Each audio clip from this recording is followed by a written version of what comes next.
નમસ્તે શિક્ષક મિત્રો, ટાટ એચએસ ગુજરાતીની તૈયારી કરનાર શિક્ષક મિત્રો માટે આજે હું વ્યાકરણનો એક વિડીયો લઈને આવ્યો છું. શબ્દ સમૂહ માટે એક શબ્દ ટાટની પરીક્ષા માટે ખૂબ જ ઉપયોગી છે. ધોરણ 9ની અંદર આવતા શબ્દ સમૂહ માટે એક શબ્દના જે કંઈ શબ્દ સમૂહ આપેલા છે એ દરેક શબ્દ સમૂહની સચોટ માહિતી તમારી સમક્ષ લાવ્યો છું. આગલા વિડીયોમાં ધોરણ 10, એની પછી ધોરણ 11 અને ત્યાર પછી 12 એમ ધોરણ 9થી 12ના તમામ શબ્દ સમૂહ માટે એક શબ્દ તમારી સમક્ષ લઈને આવ્યો છું. 2માંથી 2 ગુણ એકદમ રોકડા મળી જશે, કારણ કે લગભગ 9થી 12 સિવાયના કોર્સમાંથી શબ્દ સમૂહ અથવા કોઈ પણ વ્યાકરણના મૂળ ટોપિક પૂછાતા નથી.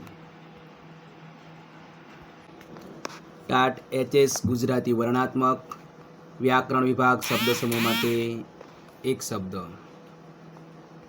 9થી 12ના અભ્યાસક્રમ આધારિત. 1. ખભે નાખવાનું વસ્ત્ર પસેડી. 2. કાનમાં પહેરવાનું એક ઘરેણું કુંડળ. 3. એક જાતનું સુગંધી લાકડું ચંદન. 4. 1 રૂપિયાનો ના 100મા ભાગનો તાંબાનો સિક્કો દોકડો. સુદામા અને શ્રી કૃષ્ણના ગુરુ સાંદીપની. ગોરની પત્ની ગોરાણી. જાડી ધારે વરસતો વરસાદ મુસળધાર.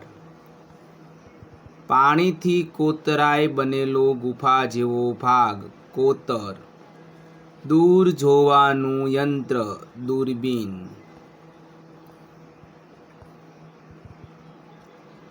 2 અભિપ્રાયોમાં રહેલો તફાવત મતભેદ. ભાડા વગર યાત્રીઓને રહેવાનું સ્થાન ધર્મશાળા, ઇંગ્લિશમાં ગેસ્ટ હાઉસ.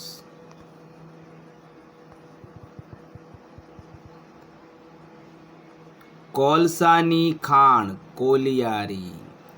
વૃક્ષોને નવપલ્લિત કરનારી ઋતુ વસંત. પરણતી વખતે કન્યાને પહેરાવતી રેશમી સાડી પાનેતર. અશક્ત કે દુબળા ઢોરને રાખવાનું સ્થાન પાંજરાપોળ.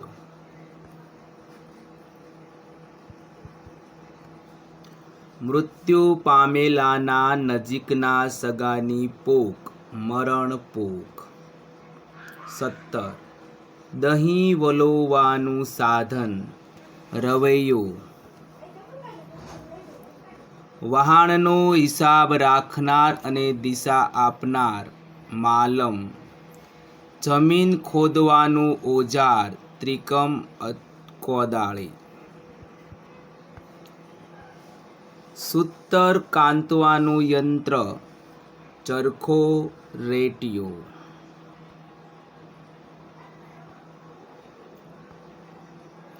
કોણીથી ખભા સુધીનો ભાગ બાવડું.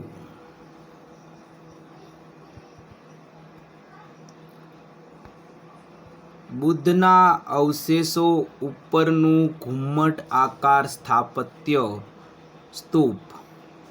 યાદ રાખજો, સ્ફૂત નહીં પણ સ્તૂપ. દાટેલા શબ ઉપરનું પગથિયાવાળું બાંધકામ કબર. આદરપૂર્વકનો આવકાર સ્વાગત. 12 શાખના ઉપલા લાકડાનો આગળનો છેડો ટોડલો.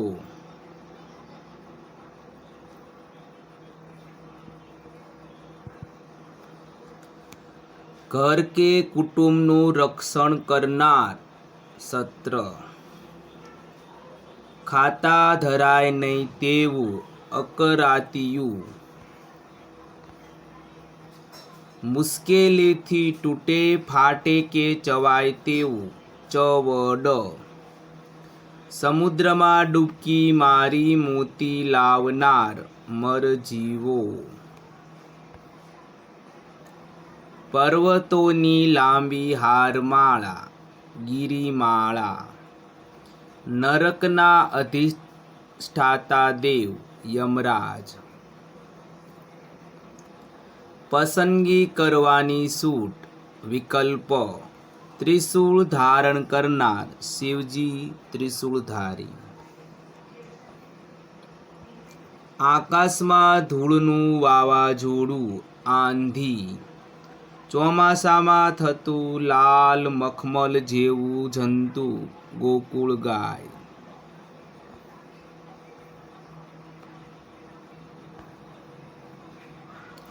લાંબા સમય સુધી યાદ રહે તેવું ચિરણ સ્મરણીય.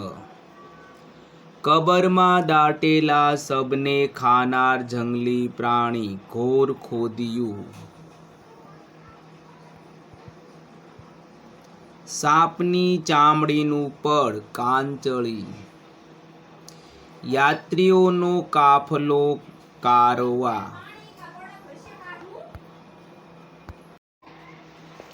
ઝાડ છોડની સુકાયેલી નાની ડાળખી સાઠી કડી. મુસાફરો માટે પાણી પીવાનું ધર્મદાનું સ્થળ પરબ.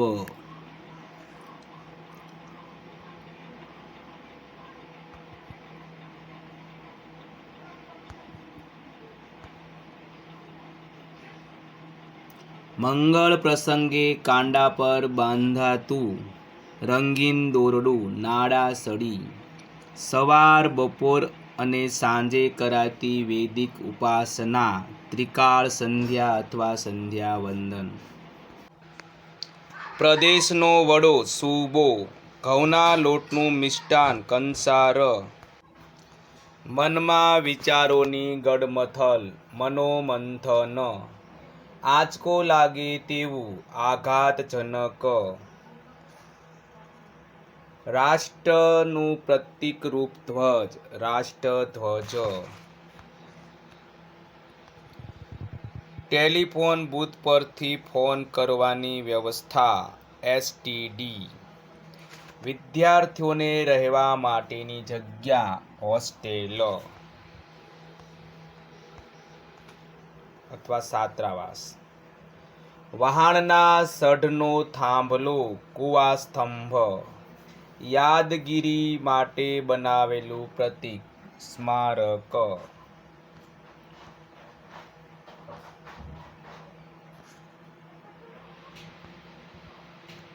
મહાજનનો આગેવાન શ્રેષ્ઠી.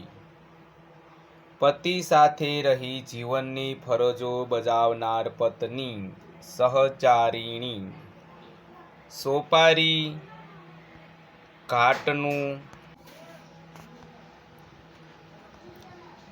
સોપારી ઘાટનું ઘૂઘરીના ઝુમખાવાળું કાનનું ઘરેણું અકોટું.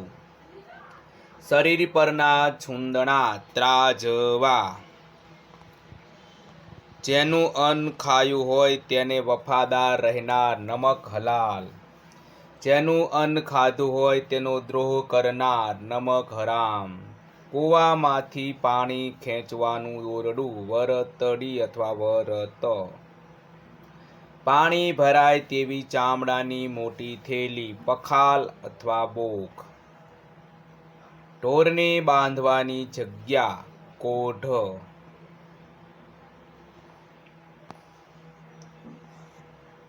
તો અહીંયા આપણે જોઈએ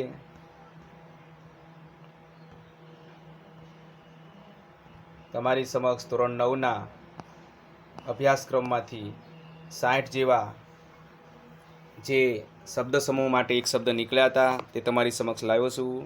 આની પછી જે વિડીયો મૂકીશ તેમાં ધોરણ 10ના જે કોઈ શબ્દ સમૂહ આવશે તે તમામ તમારી સમક્ષ મૂકીશ. જોવાનું ન ભૂલતા. લાઈક સબસ્ક્રાઈબ ન કરો તો ચાલશે પણ કોમેન્ટ કરવાનું ભૂલતા નહીં.